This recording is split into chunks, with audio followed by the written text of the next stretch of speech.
Shalom, shalom, amado pueblo de Israel. EMC Shalom Internacional comparte esta semana la Parashá Vayeshev, que significa y se estableció. Llegamos hoy al estudio de la cuarta alía en el libro de Bereshit, Génesis en español, capítulo 38, versículos del 1 al 30. Antes de empezar, hacemos la bendición al Eterno por la lectura de la Torá. Baruch ata Adonai Eloheinu melech haolam, asher bahar banu mikol ha'amim benatan lanu et torato. Baruch ata Adonai noten haTorá. Amén. Iniciamos en el capítulo 38, versículos 1 y 2. Por aquel tiempo, Yehudá se apartó de sus hermanos y acampó cerca de cierto adulamita llamado Jirá. Entonces Yehudá vio a la hija de cierto kenanita llamado Shua, y se casó con ella y se juntó a ella.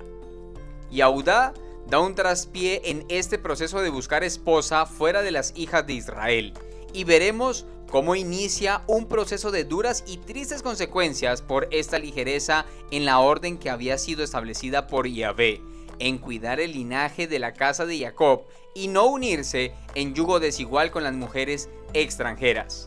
Pasamos a los versículos 7 al 10. Pero el primogénito de Yehudá, desagradó a Yahvé y Yahvé le quitó la vida.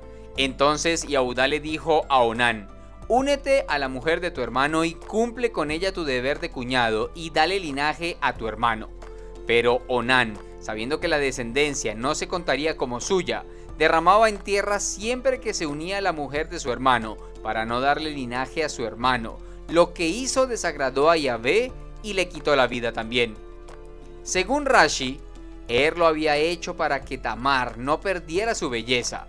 Además, vemos el egoísmo de Onán para no darle nombre a la descendencia de su hermano y así perder el nombre de él, Onán. Esto desató la ira de Yahvé y los mató a los dos. Aquí notamos cómo las leyes del levirato estaban establecidas antes de la entrega de la Torá escrita. Anotación interesante que nos confirma que la instrucción de Yahvé en primera instancia fue verbal y fue mucho antes que en el Sinaí. Devarim, Deuteronomio capítulo 25, versículos 5 al 6 dice: cuando unos hermanos vivan juntos y uno de ellos muera sin dejar hijos, la viuda del difunto no deberá casarse con un extraño fuera de la familia. El hermano de su esposo deberá unirse a ella, la tomará como esposa y cumplirá su deber de cuñado. El primer hijo que ella dé a luz debe llevar el nombre del hermano muerto, para que no se elimine su nombre de Israel.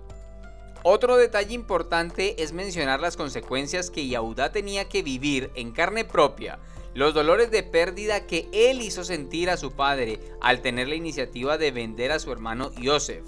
Él recibe las consecuencias multiplicadas por dos, la muerte de y Onán.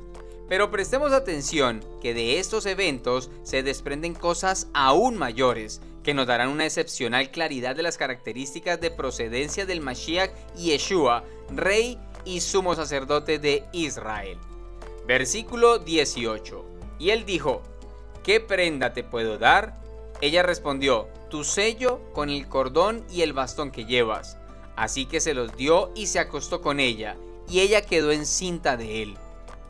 Tras la falta del cumplimiento de la promesa de Yehudá para con Tamar de darle su hijo Shelah, Tamar decide engañarlo y se disfraza de prostituta, provocando en Yehudá deseos sexuales hacia ella.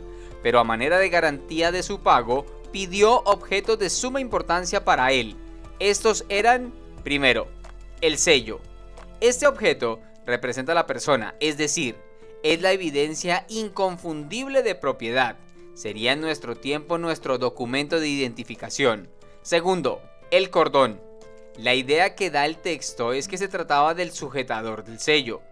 Tercero, el bastón. Este es el símbolo de autoridad, cetro de su futuro reinado. Bereshit capítulo 49, la primera porción del versículo 10 dice: el cetro no se apartará de Yehudá ni la vara de gobernantes entre sus pies. Pasamos al versículo 24. Como 3 meses después le dijeron a Yehudá: tu nuera Tamar se ha metido a ramera. De hecho, por su fornicación ha quedado encinta. Yehudá dijo: sáquenla y quémenla. Yehudá, como juez de su tribu, decidió dictar sentencia de muerte. mandó a que fuera quemada. Interesante, porque solo se manda a quemar a la hija de un sacerdote que se haya prostituido. Dice la escritura en Vaikra, Levítico capítulo 21, versículo 9. Cuando la hija de un sacerdote se contamina por prostitución, es a su padre a quien contamina, la echarán al fuego. Si la sentencia fue quemarla, es porque descendía de alguna línea sacerdotal. Esa sanción abre un espacio interesante a la investigación, pues la Torá y en el resto de las escrituras no se habla de la procedencia de Tamar. Esto sugiere una investigación más exhaustiva. Según el libro de Yashar, Tamar era hija de Elam, hijo de Shem, hijo de Noach. Como Shem era sacerdote con el título Malquisedec, la sentencia de la fornicación cometida por Tamar era según la ley de Israel. Libro de Yashar, capítulo 45, versículo 23. Este comentario da una idea más clara del porqué no solo de la muerte de y Onán, hijos de Yahudá, sino lo más extraño aún, por qué Yahvé permite el engaño de Tamar a su suegro. Aquí podemos notar ese especial cuidado en el linaje del Mashiach. Esto deja más claro de dónde venía la línea sacerdotal de Yeshua. Estamos más que regocijados de exponer este punto, puesto que la cristiandad a través de los siglos ha abandonado el versículo de Ibrim, Hebreos en español capítulo 7 versículo 3. Sin padre, sin madre, sin linaje, que ni tiene principio de días ni fin de vida, mas hecho semejante al Hijo de Dios, permanece sacerdote para siempre. Este versículo nos presenta una cuestión referente a su genealogía y procedencia de su cargo sacerdotal, no sanguíneo como tal. Este pasaje del libro de Yashar, capítulo 45, versículo 23, nos muestra de manera maravillosa en qué vientre se combinó la información genética. Sacerdote por Tamar y rey por Yahudá, realmente poderoso, rey eterno y sumo sacerdote para siempre. Amén. Versículo 25. Cuando la estaban sacando, ella le envió este mensaje a su suegro: yo estoy encinta del hombre a quien pertenece esto. Y agregó: examinen esto, ¿a quién pertenece este sello con cordón y este bastón? Si continuamos en el mismo orden de ideas, Tamar no era cualquier mujer. Ella era del linaje sacerdotal de Shem, Malquisedec, instruida por su padre, de quien todos los patriarcas recibieron sabiduría acerca de Yahvé.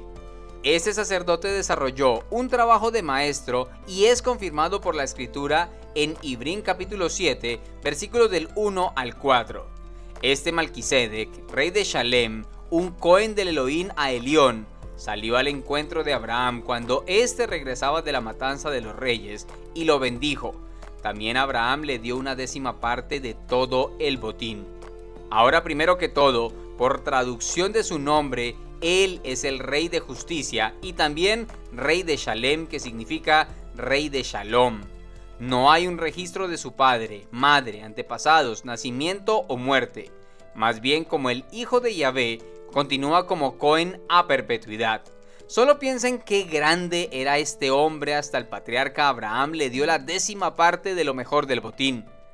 Recordemos que después de sus inesperados duelos, su prematura viudez, Yahudá la envía nuevamente a su padre.